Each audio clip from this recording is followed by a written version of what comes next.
FDI के अंदर, विदेशी निवेश के अंदर, ये तमाम उनकी देन है। इसलिए ऐसा व्यक्तित्व चला गया, उसका दुख हमेशा रहेगा। राजस्थान रिफाइनरी लगी, रिफाइनरी वो भी उनकी देन है, हम कैसे भूल सकते हैं। राजस्थान जी विधानसभा के मेंबर भी रहे हैं, ये हमारे सौभाग्य की बात थी। तो कुल मिलाकर के मनमोहन सिंह जी का जो व्यक्तित्व है वो तो हम सबके पूरे देशवासी ध्यान में बसा है, बस गया है। और जो ध्यान हुआ उनका सुनकर के पूरे मुल्क के लोगों का जो दुख प्रकट हुआ है, ये मैसेज है कि क्या किस तरह वो हस्ती थी देश के लिए। आज प्रदेश कांग्रेस कमेटी ने बुलाई, उनके लिए ये सम्मान प्रस्ताव पास किया गया और 2 मिनट का मौन धारण किया गया। इसलिए हम सब आए थे। जगह को लेकर बड़ा इशू हुआ, जगह को लेकर, स्मारक को लेकर जगह जो मांगी थी कांग्रेस ने, लेटर लिखा था, नहीं दी गई। देखिए, मैंने पहले भी कहा, जैसे राजस्थान में हम लोगों ने किया था, जब भैरव शेखावत साहब का निधन हुआ तो बगैर मांगे हुए बीजेपी ने मांग नहीं करी थी, यहाँ तो कांग्रेस ने भी मांग करी। दिल्ली में तो खड़गे साहब ने पत्र लिखा, हमने यहाँ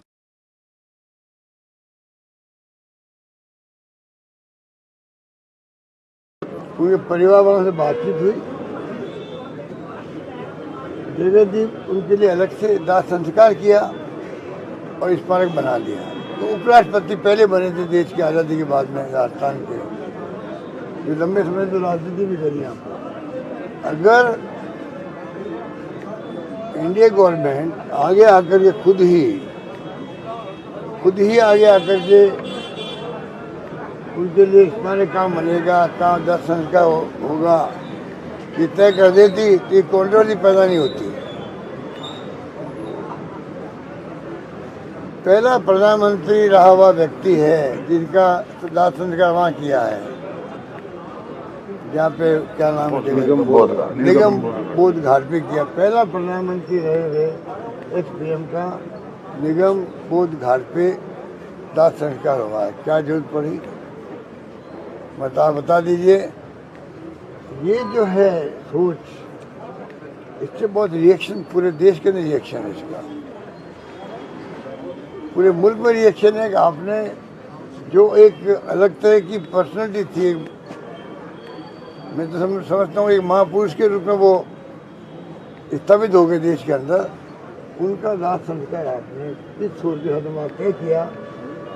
अब सफाई देते फिर रहे हैं वो लोग, क्योंकि जब खड़गे साहब ने, राहुल गांधी जी ने मुद्दा उठाया, अब खड़गे साहब के पत्र लिखने के बाद में कई तरह के और जब फीडबैक मिला उनको पूरे मुल्क का, तब जाकर के वो अपनी सोच बदली। अब कह रहे हैं हम स्मारक बनाएंगे। क्या मतलब हुआ, जहाँ दाह संस्कार करते जगह पर, और राहुल गांधी जी ने ऑफर कर दी थी जहाँ इंदिरा जी का या अन्य नेताओं का बनाने, वहाँ पे राजीव जी के, उनके आसपास में आप कहीं बना दीजिए, ऑफर कर दी गई, तब भी आपने एक कंट्रोवर्सी पैदा करवाई। इसलिए जो सरकार नाकाम रहती है तो वो ध्यान डाइवर्ट करने के लिए ऐसे काम ही करती है।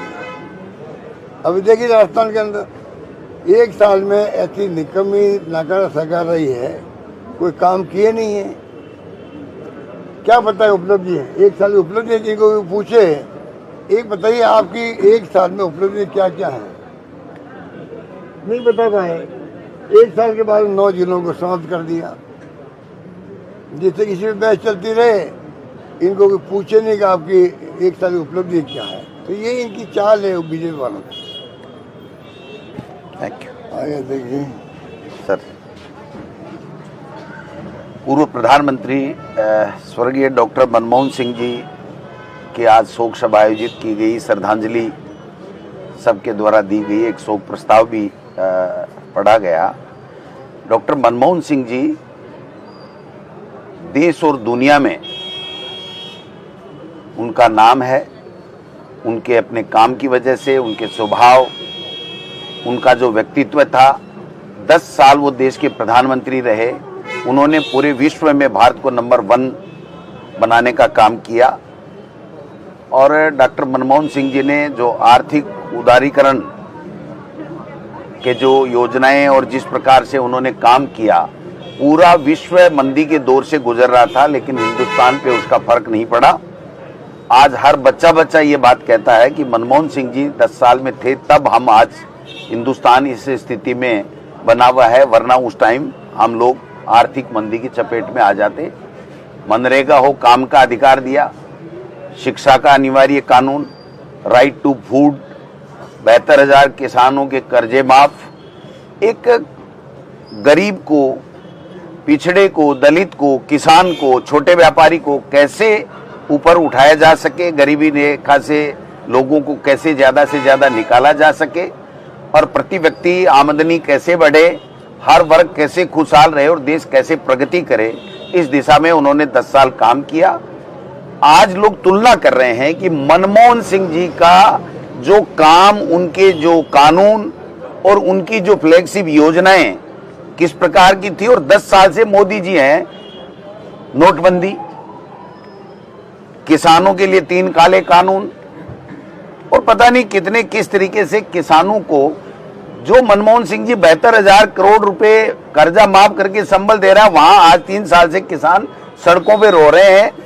इनके वादे के पूरा कराने के लिए कि एमएसपी हम लागू करेंगे, ये वादा उन्होंने किया था, और फिर लिखित में समझौता करने के भी 2 साल बाद में भी वो लिखित में समझौता हुआ, उसकी पालना करेंगे कि नहीं करेंगे, इस बात के लिए भी दिल्ली में नहीं भेजा जा रहा। और यहाँ राजस्थान में तो हद ही हो गई, जब जनता की डिमांड के ऊपर प्रशासनिक दृष्टि से लोगों को सुविधाएं मिले, हर गरीब व्यक्ति भी अपने काम कराने के लिए जिला कलेक्टर के, एसडीएम के, तहसील के, पंचायत समिति में, बीडीओ के पास में और संभागीय आयुक्त के पास में, आईजी के पास में जा सके, उसको लेकर करके जब हमारी सरकार ने जो 3 संभाग और जो 9 जिले खत्म किए, ये बनाए थे, तो आप समझ सकते हैं कि इन्होंने 12 महीने में केवल इनकी एक ही उपलब्धि है कि दिल्ली से पर्ची आई और उस पर्ची को पढ़ दिया। वो गलत है, सही है, इससे कोई लेना देना नहीं है।